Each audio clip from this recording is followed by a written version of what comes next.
Gawat, pekerja Indonesia diperbudak di kapal Cina. Prabowo tak tinggal diam.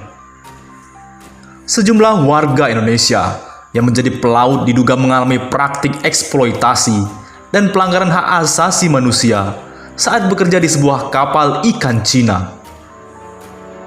Menurut laporan eksklusif stasiun televisi Korea Selatan, MBC, yang dilansir Rabu, 6 Mei, dugaan tersebut berasal dari laporan sejumlah ABK WNI yang bekerja di kapal tersebut. Namun, mereka tidak menuliskan nama kapal itu. Mereka menyatakan sejumlah WNI ABK melapor bahwa mereka diperlakukan dengan buruk di kapal ikan tersebut, yakni bekerja hingga 18 jam sampai 30 jam dengan istirahat yang sangat minim. Menurut pengakuan dua ABK WNI yang dirahasiakan identitasnya, seorang rekan mereka yang bernama Ari, 24 tahun, meninggal dunia karena sakit saat kapal tengah berlayar. Jasadnya dibuang begitu saja di tengah laut dengan upacara seadanya. Dua ABK WNI lainnya, Al-Fatah 19 tahun dan Sepri 24 tahun, juga meninggal di atas kapal. Innalillahi wa inna ilaihi rajiun. Padahal dalam surat pernyataan yang diteken, yang ditanda tangan, kapal harus merapat ke pelabuhan untuk menyerahkan jasad awak mereka yang meninggal dalam kondisi utuh atau dikremasi. Saya tahu seharusnya saya merapat ke pelabuhan untuk menyerahkan jasad tersebut, kata seorang ABK WNI. Menurut WNI lainnya, kondisi kapal sangat buruk sehingga sejumlah rekannya meninggal akibat sakit. Mulanya temannya saya merasa kakinya kebas, lalu perlahan kakinya bengkak. Saya mengalami bengkak sampai badan dan sempat susah bernapas, kata WNI lainnya. Selain itu, para ABK ini mengeluh mereka terpaksa harus meminum air laut yang disaring. Alhasil, sebagian jatuh sakit. Sementara, para awak dari Cina mendapat jatah air mineral dalam botol. Saya tidak bisa minum air laut yang disuling. Saya pusing. Tidak lama kemudian tenggorokan saya mengeluarkan dahak, ujar WNI tersebut. Pemilik kapal juga memaksa mereka bekerja melebihi waktu yang ditentukan. Terkadang saya harus berdiri selama 30 jam berturut-turut dan baru bisa duduk istirahat ketika makanan datang setiap 6 jam sekali, ujar WNI tersebut. Belum lagi, bayaran yang mereka terima tidak sesuai dengan kontrak, yakni hanya sekitar 120 US dollar atau sekitar 1,8 juta per bulan. Menurut pengakuan WNI yang bekerja di sana, kapal tersebut seharusnya menangkap tuna. Namun, mereka juga menangkap hiu untuk diambil siripnya.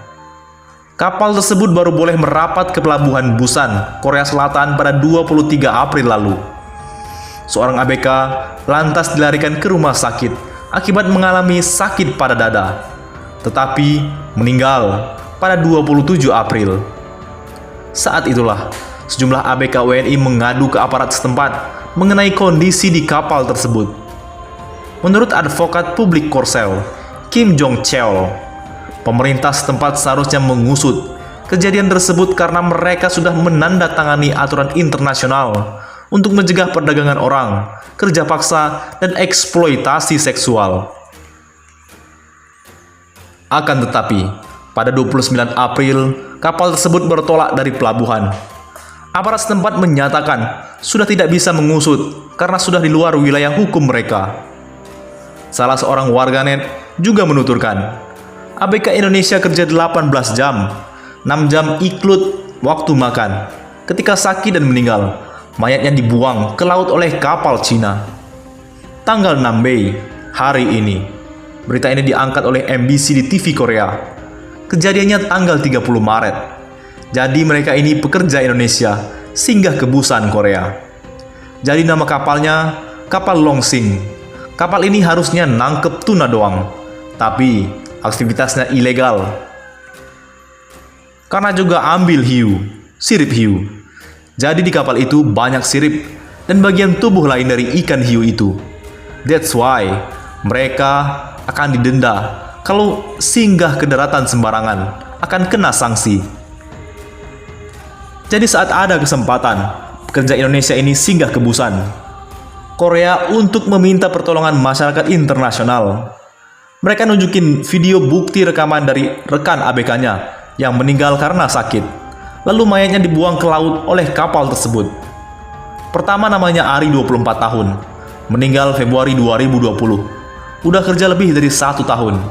Sefri, 24 tahun dari Palembang, meninggal karena sakit. Juga Al-Fatah, usianya saya kurang tahu, dari Nrekang, Sulawesi Selatan yang meninggal pada September 2019, juga karena sakit. Jadi, cara kerja mereka dieksploitasi.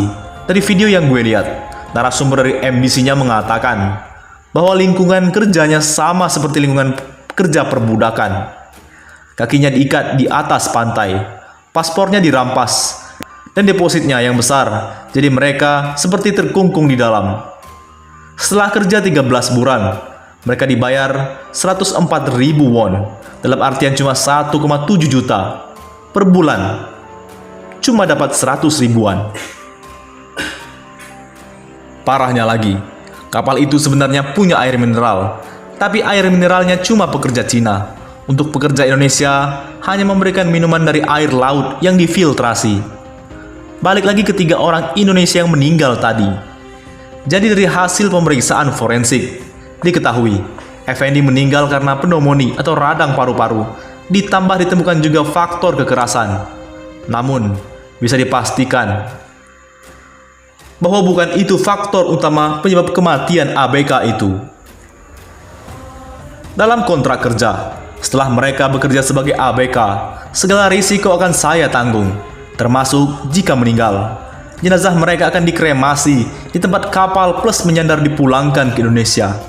Maka akan diasuransikan terlebih dahulu sebesar 10.000 US dollar atau 150 juta rupiah. Ada kesaksian dari salah satu ABK.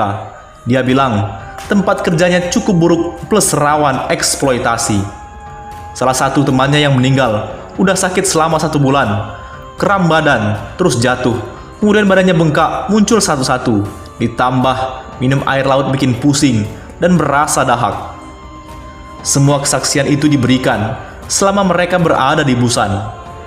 Selama 10 hari setelah pindah kapal, salah satu ABK juga ada yang merasa sakit di bagian dada, dirawat di Busan. Tiap 2 hari setelahnya meninggal dunia. Ada satu lembaga yang lapor ke polisi laut soal hal ini. Tahun 2015, Korea pernah meratifikasi protokoler internasional untuk mencegah perdagangan manusia, termasuk kerja paksa dan eksploitasi internasional.